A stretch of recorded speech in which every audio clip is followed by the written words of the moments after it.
Good morning and welcome to Roxhill's 10 to 1 with Sean Newsom. Sean is the ski editor for the Sunday Times and Times, but he's also a prolific freelancer. Sean, how are you? Very well. Yeah, surviving, which is the key thing. Yeah, absolutely. So what has been going on for you in the last 6 months? Well, it's not been as quiet as I'd feared. Mm-hmm. And I have to say, hats off to Duncan and the team of the Times and Sunday Times. They're really, staying hopeful, keeping positive, and looking for travel.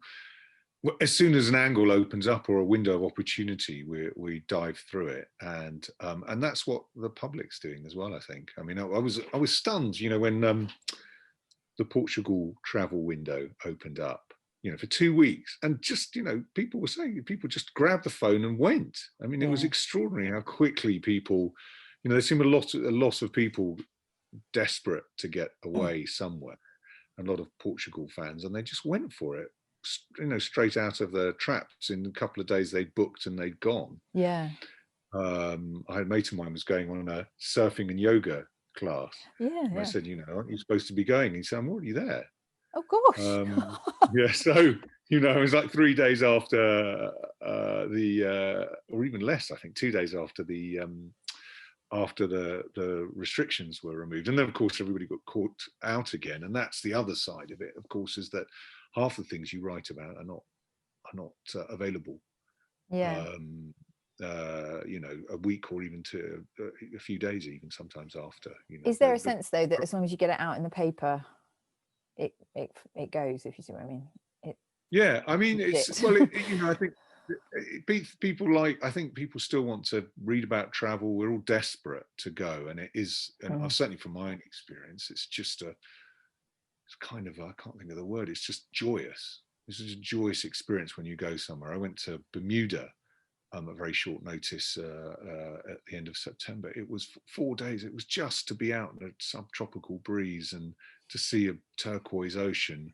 It never had such a powerful effect on me as it did the morning.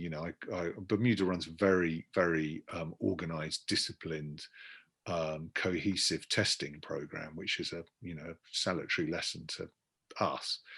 And you arrive and you're tested at the airport, and your results come through within about 7 hours. And then it's sort of 3 o'clock in the morning. I went and sat by the quay and just listened to the boats bobbing and felt the wind on my face. It was just, I'm not finding lockdown particularly arduous, but you do realize in the background there's a lot of pressure builds up, and it was such a huge kind of pressure release. Yeah. So that was a short notice. Sorry, that was a short notice trip though. Yeah. So reactivity has become really, really important for you then. Absolutely the key at the moment. What does that mean for PRs? Yes, absolutely. And lots of PRs are being that way. Mm-hmm. You have to, everybody needs to be kind of watching what's going on at 5 o'clock on Thursday evening when the dreaded Grant Shapps tweet comes out. Yeah. And we all have, and at that point, there's already a went out last night from the paper, or clearly for journalists who can kind of go now. It's half term for me. I've got 2 boys, one of whom is 5, the other is 12, and my wife works full time. So during the holidays, it's actually quite hard unless I can take my kids with me, which of course we'd love to do, but what fam trip involves that. It's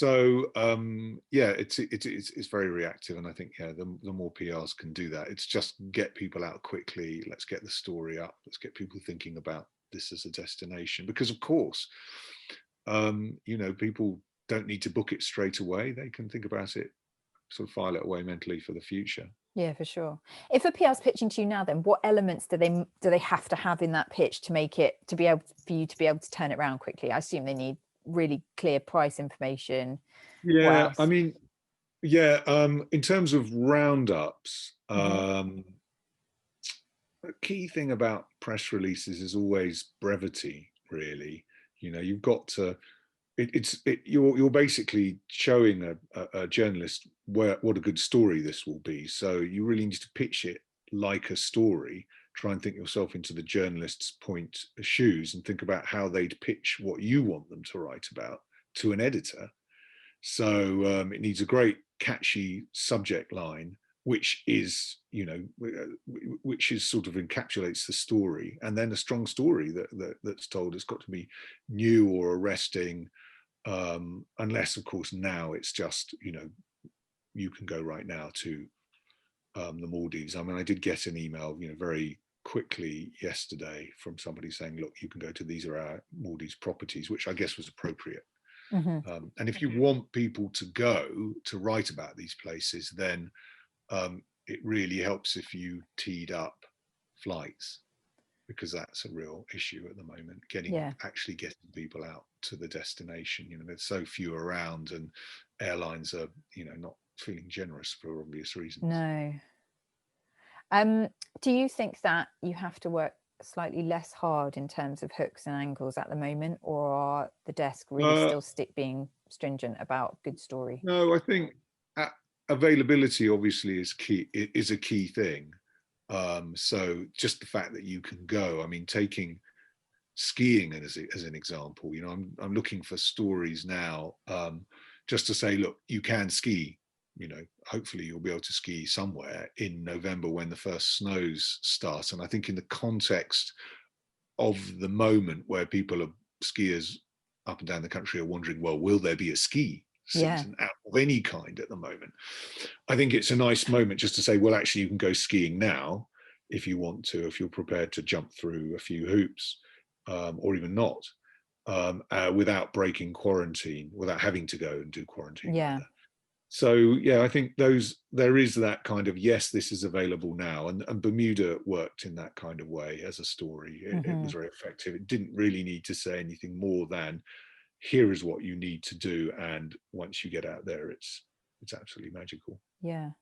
With ski, do you think that this year you're envisaging there being more roundups and things than colour, or do you think it's that there's not enough places to do a roundup on? I mean, that's an issue. Yeah, I think to begin with, definitely more colour, more people going to places to prove that you can go, and then to round up afterwards. I would have thought that was, we'll be looking for people who can fly us out at short notice, and do things, or possibly we might do. I noticed that I wasn't involved in that decision making, but Duncan and the team ran quite a few. This is what it's like in Rome now, kind of pieces with sort of foreign correspondents writing those. And I think there will be a possibility for us to run stuff, kind of on the ground, even in quarantine sort of subject areas which are off the travel corridor, if something's going on there that skiers might like to read about. Would you take interviews from industry people on the ground? Yeah, possibly. I think there are enough writers out there, who live out there, who we could do, or I think it's always a danger that it sounds like you hear somebody blowing their own trumpet, which is you might get comment from people about the situation, but not be presented by a tour operator or anything like that. I mean, you might interview a ski instructor, say, for example, rather than a tour operator more, I think. Okay. Tell me about you, your week, obviously, because you're a freelancer, I'm assuming that your weeks are pretty busy all the time. Is there a better time to be pitching to you? Mondays and Fridays, I think. I was thinking about it. It's usually, I run this competition, Where Was I? And that always takes up a bit of time on, the middle of the week, adds an extra kind of compression to the Wednesdays and Thursdays. Are you looking for people for Where Was I?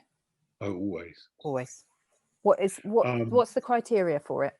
Well, we're looking, I mean, it's a big competition. There are 7,000 to 12,000 entries a week. And right through lockdown, all we've done is run British hotels. We used to sort of do one every 3 weeks, every 4 weeks, in pre-lockdown, pre-COVID rather. But we switched to British hotels. It didn't dent the popularity of the competition at all. It was kind of just because I guess it was in tune with what the compers wanted themselves. Mm. And we offer free data capture as well as the exposure, so it's worked pretty well for people. Yeah. Yeah, and I'm always looking posh British hotels and swanky self-catering apartments. They go really well. Oh, right. Okay. So And yeah, it doesn't need to have anything else in the deal. No, activities or anything. It's just the stay. Yeah, a stay. It's even. I mean, it's 2 nights B&B with 1 dinner at the moment. So Oh, when people okay. come back, yeah, and we get lots of sort of thank you emails from people who had a wonderful break. I think everybody just wants to get out of the house and away somewhere. So Yeah, totally. at the moment, yeah. Sorry, you were talking about your week and pitching. So Mondays and Fridays. Yeah, so Mondays and Fridays, I think, Mondays things are just getting started. Fridays things are starting to wind down.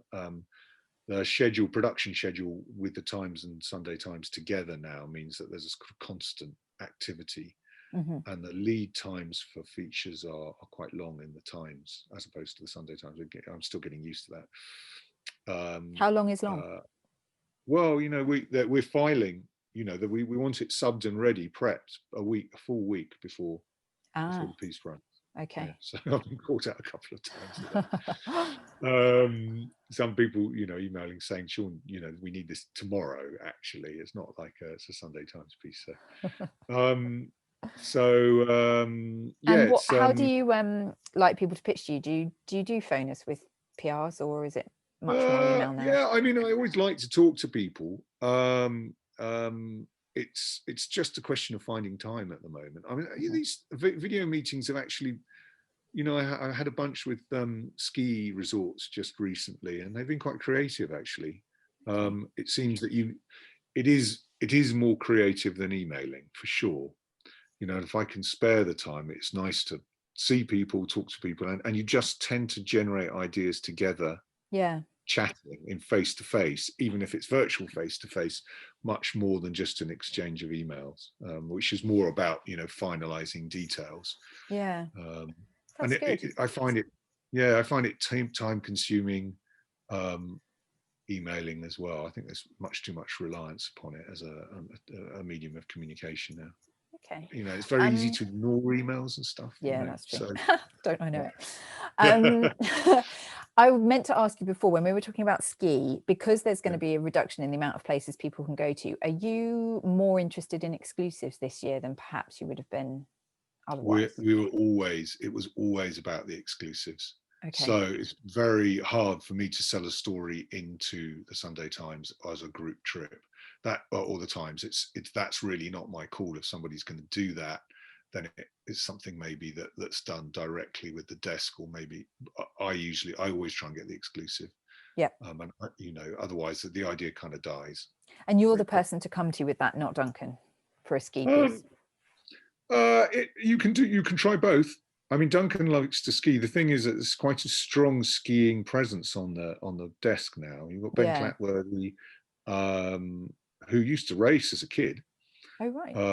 Yeah. So Liz Edwards does ski as well, and Duncan also skis. Okay. So they all get it, which is brilliant. And you've all got families except Ben. Yeah. Yeah. So there are avenues there. So I'm not the only portal through, but I am working on it pretty much full time in the winter. So, and they might refer back to me anyway, just to see that we've got, the coverage isn't going to be too, we're going treading on each other's toes. And I also assume that you're slightly less frantic than they are on the desk, so perhaps yeah, I imagine, exactly, in terms of thinking. Just the production, God knows how they do it. It's amazing. Okay, all right, last one. What's your PR bugbear? Is there anything that PRs do that you'd really prefer that they didn't do? I think it's just overlong emails which don't pitch the story. Okay. They're facing back towards their client to say, look, I've done this and I've covered all these points. Tick, tick, tick, tick. We talked about this. We talked about that. We talked about that. We talked about in our meeting. Whereas I just want to know, what's the story here? Do I have to read all of this to find out if there's a story? It should be top. And that's the thing. What's this about? Why is this interesting? Why? What's the angle? And it better be a strong one, because it won't get past the editors. I can pitch all I like, but if I fancy a trip to X or Y, but you know, it won't get past the editors. Yeah. Okay. Unless it's got a really strong storyline. Brilliant. Cheers, Sean. Thank you so much for chatting to us. No worries. No. Okay.